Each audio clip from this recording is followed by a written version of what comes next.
Hi everyone, I'm Duane. This is Excel Quick Fix. Today we will be looking at Xlookup.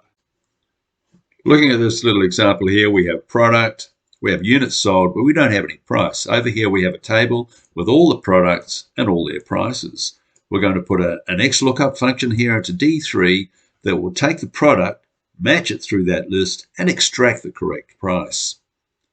So we're typing equals Xlookup and opening a bracket and going for the lookup value, which is the product, mittens in this case. It's in B3. I'm putting in a comma here.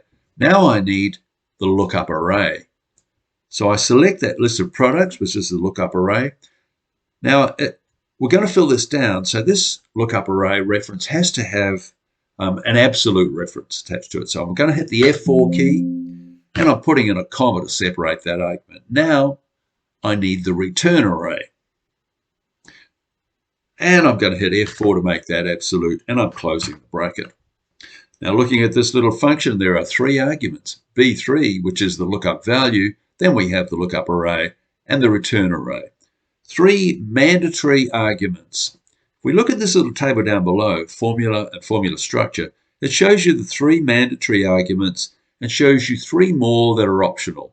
This table here is a little backup for you so you can get a better understanding of Xlookup.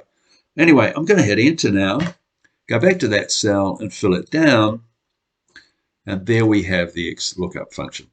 Now, we need to note that Excel 365, the Xlookup function works perfectly fine in that, but some of the other Excel versions don't work so well with Xlookup. You will need an add-in to get it to work properly.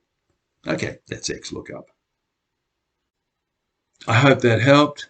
If you liked it, please give it a like and subscribe. That would be fantastic. Thanks for watching, everybody. We'll see you next time.